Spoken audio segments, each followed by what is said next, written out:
The forest is supposed to be a place of peace, fresh air filling your lungs, trails stretching endlessly ahead, the calm chatter of birds and rustle of leaves. It's the kind of place where you go to escape the noise of the city, to feel small beneath towering trees, and to remind yourself that the world is bigger than your daily worries. But the forest has two faces.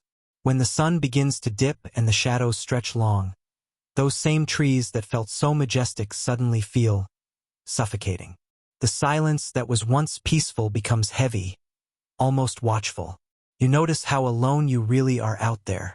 No houses, no neighbors, no help if something goes wrong.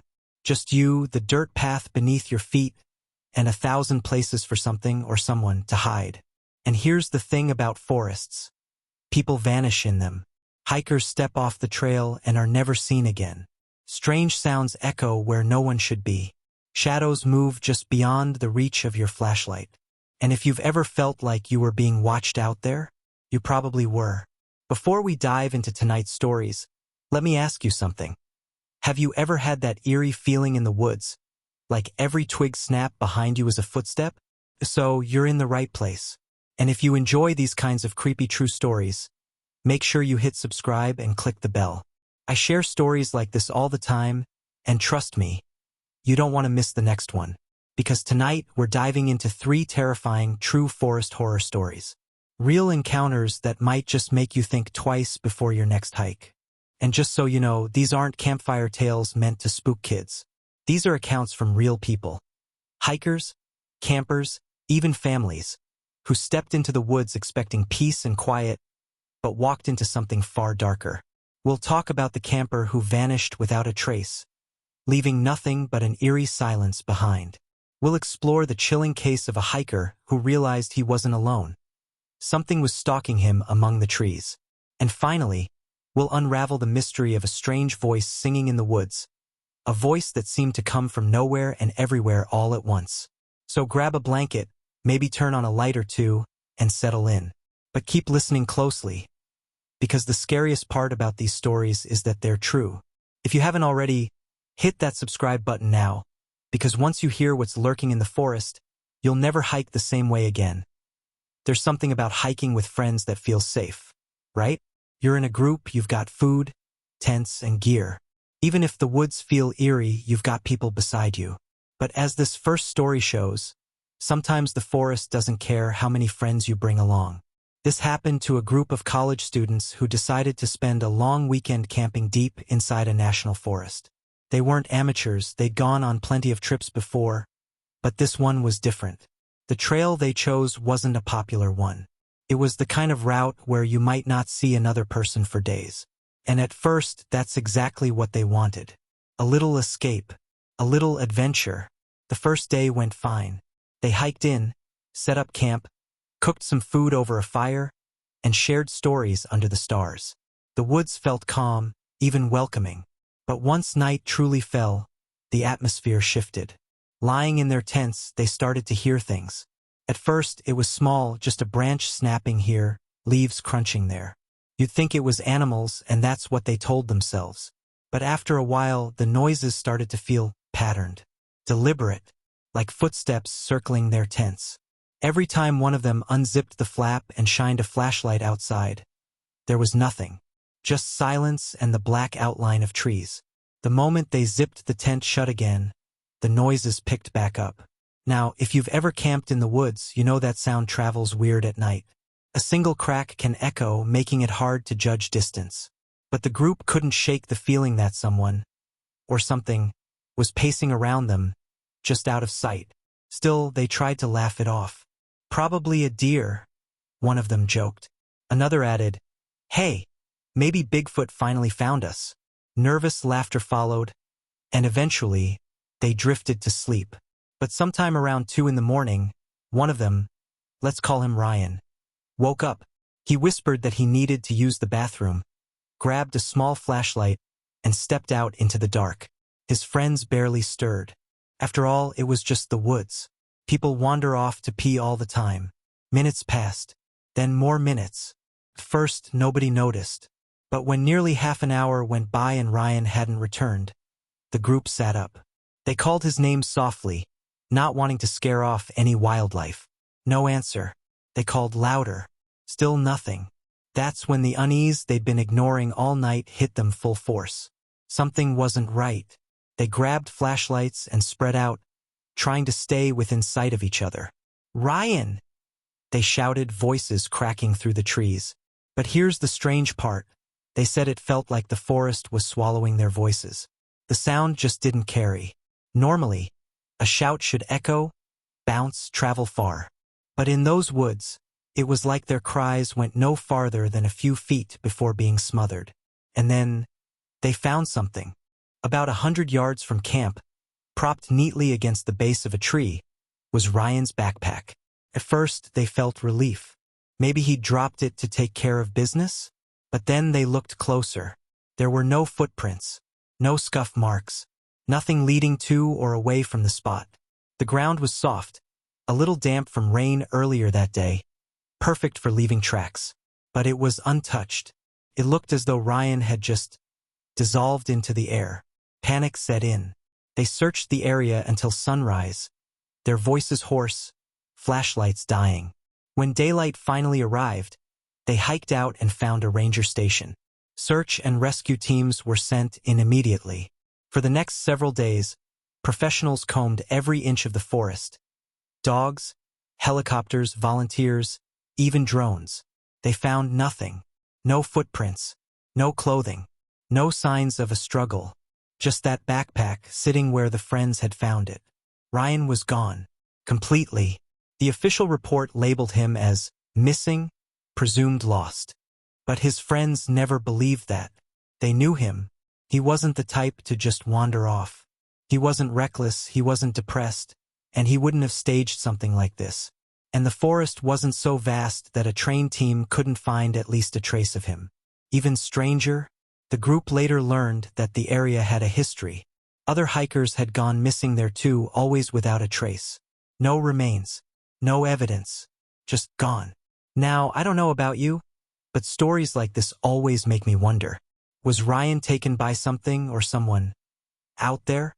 Or did the forest itself swallow him up, like it had a will of its own? And here's the chilling part. His backpack wasn't just dropped. It was placed, neatly, almost like whoever or whatever left it wanted it to be found. What do you think happened to Ryan? Do you believe people can simply vanish without explanation? Or do you think there's something in those woods that we don't understand? By the way, if you're still listening right now and enjoying these stories, make sure you hit subscribe. I've got more terrifying encounters coming up, and trust me, the next story will make you glance over your shoulder the next time you set foot on a trail. So remember Ryan, the camper who vanished without a trace. Because the next time you hear footsteps circling your tent at night, you might not be so quick to brush it off as just an animal. If story 1 was terrifying because it involved a group, this one is even worse because it happened to someone completely alone. A man, we'll call him Daniel, decided to take a solo hiking trip in the Pacific Northwest. He wasn't inexperienced. In fact, he'd done dozens of solo treks before. He loved the silence, the way his thoughts felt sharper out in the wilderness. To him, the forest wasn't scary, it was a sanctuary. At least that's what he thought. Daniel picked a remote trail, one that wound through dense old-growth forest. Towering trees blocked out most of the sunlight, and moss carpeted everything, giving the woods an almost ancient, untouched feeling. He hiked for hours, enjoying the isolation. But as the day wore on, he started noticing little things that made him uneasy. The first was a branch, thick, freshly broken, hanging oddly high up in the trees. Too high for deer, too strong for the wind. He shrugged it off, telling himself it was nature. Still, he couldn't shake the feeling that it looked wrong. Then came the noises. At first, just a faint echo behind him. A snap here, a crunch there. Nothing unusual. But as the hours passed, he realized something disturbing. Whenever he stopped walking, the noises stopped too. And when he started again, they picked up, like footsteps mirroring his own. Now, put yourself in his shoes. You're miles from civilization, no cell service, no other hikers around. And it feels like someone or something is shadowing you. Would you keep walking? Or would you turn back? Daniel kept going, though his pace quickened. That's when he spotted something that froze him in place. Up ahead, off to the side of the trail, was a structure. Not natural. A formation of sticks, lashed together and leaning in a strange triangular shape. Nearby, a pile of rocks stacked deliberately, almost like a marker. He'd heard of hikers making cairns before, but this felt different. More intentional. Almost ritualistic. Suddenly, the silence of the forest didn't feel peaceful anymore. It felt staged. If you're liking where this is going so far, make sure you subscribe. Because the deeper we get into this story, the darker it gets. Daniel pushed on, determined not to let his imagination win. He hiked another couple of miles until dusk began to fall, then set up camp off the trail. By the time his small fire died down, the woods had become pitch black. He crawled into his tent, zipped the flap, and lay listening to the stillness. And then he heard it, breathing, not far away, deep, heavy, rhythmic. He froze, every muscle in his body tense. His mind raced. Bear? Elk? Or worse, a person? Slowly, carefully, he reached for his flashlight. For what felt like hours, he just listened, his heart pounding so loud he swore the thing outside could hear it. Finally, he couldn't take it anymore. He unzipped the tent just enough to shine his light outside. The beam cut through the trees, revealing nothing. Just endless dark trunks and branches. The breathing stopped the instant the light appeared. Shaking, Daniel zipped the tent shut again. He didn't sleep that night. Every sound, every gust of wind, every rustle, felt magnified 100 times. He lay there, silently begging for the dawn. When the first gray light of morning finally came, he cautiously stepped out of his tent. That's when he saw them. Handprints. Huge, wide, impossibly large handprints pressed deep into the dirt around his campsite. Not boot prints. Not paw prints. Hands. Some with fingers spread, others curled. Like whatever made them had crouched close to his tent. Watching. Waiting. Daniel's stomach dropped. He snapped photos on his camera, but when he looked at them later, the images didn't capture the sheer size of what he'd seen. He knew then that he wasn't staying another night. He packed up in record time and all but jogged back toward civilization, every step expecting to hear that breathing behind him again. He never did, but he also never shook the feeling that he was being escorted out. When he finally made it back to town, he mentioned his experience to a ranger. The ranger's reaction chilled him to the bone.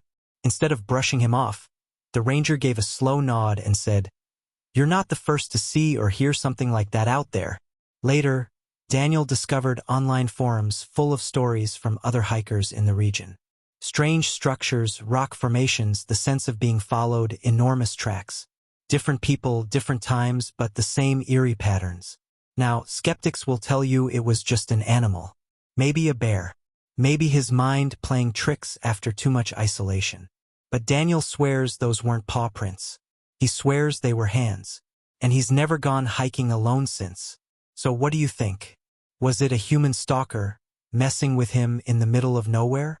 Was it something mythical like the legends of Sasquatch the Pacific Northwest is famous for? Or is it something else entirely?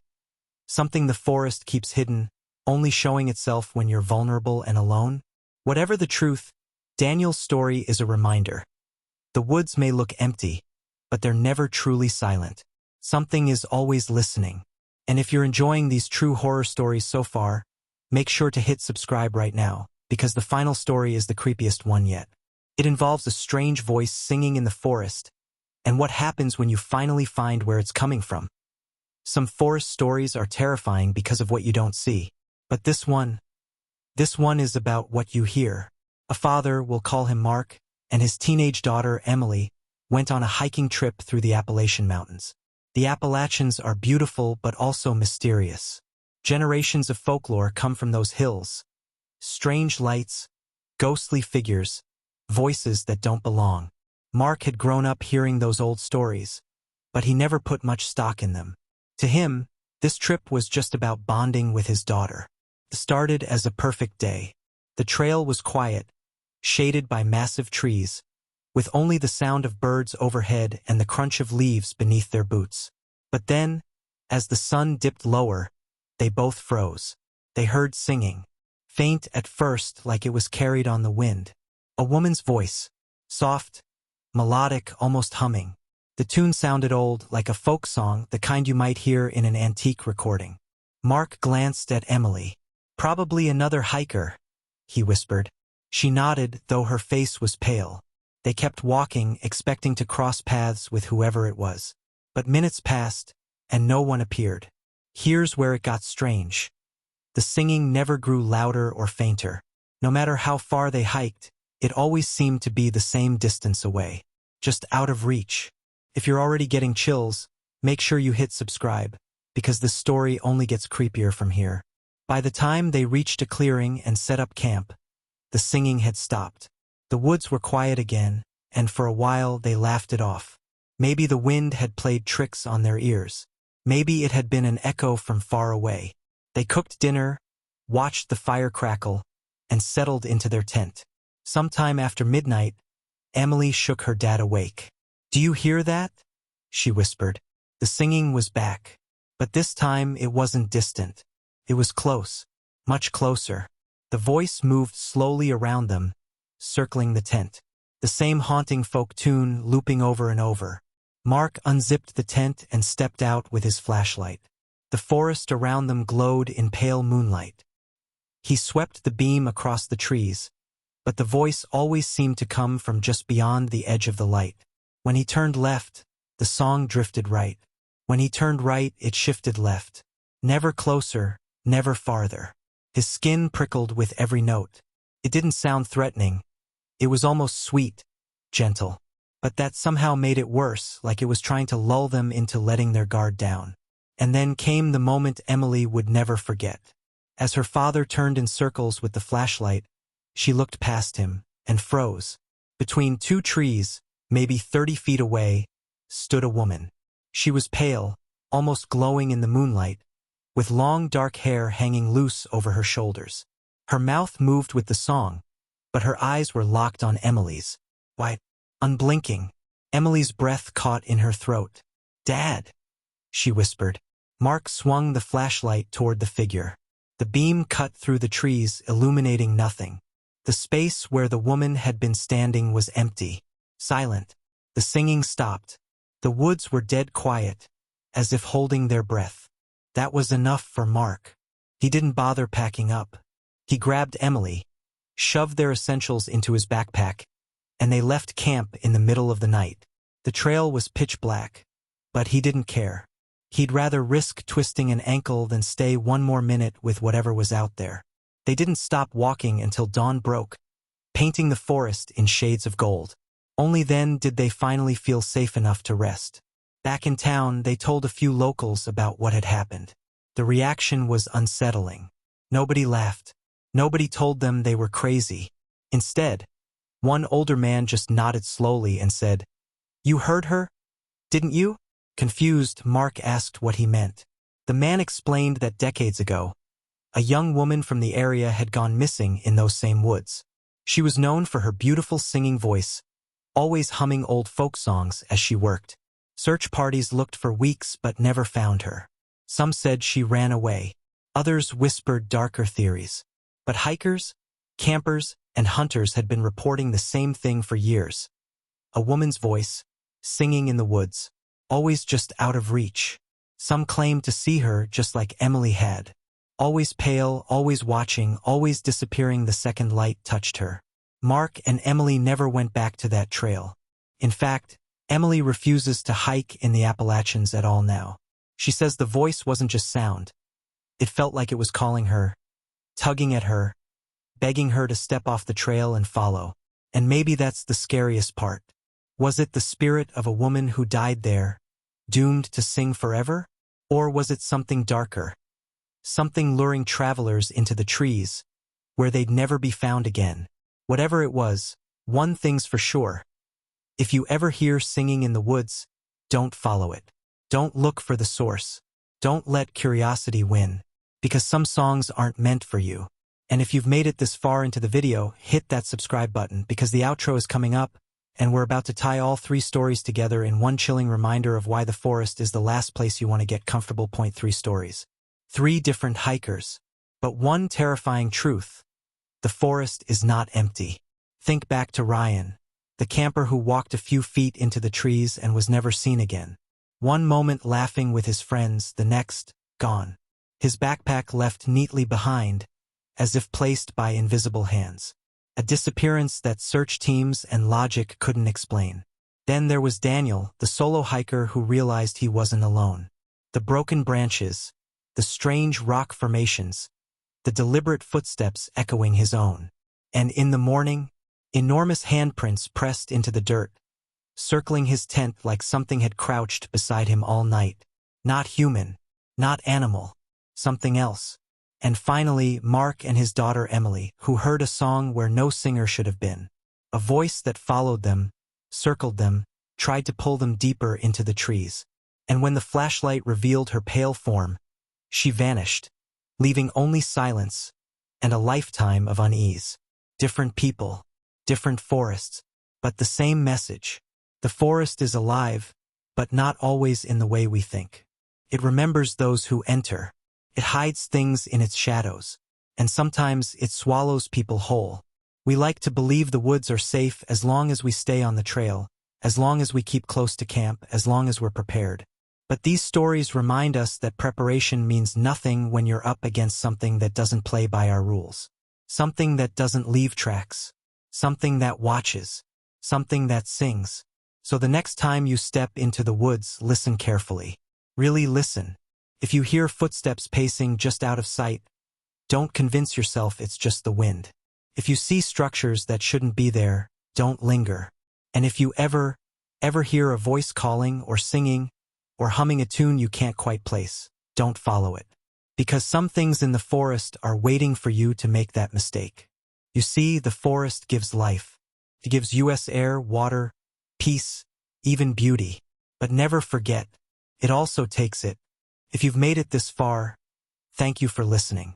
And if these stories sent a shiver down your spine, make sure you subscribe right now. There are plenty more true horror stories waiting to be told, and you don't want to be wandering in the dark when the next one drops. Until then, stay safe, stay aware, and maybe, just maybe, leave the forest to itself.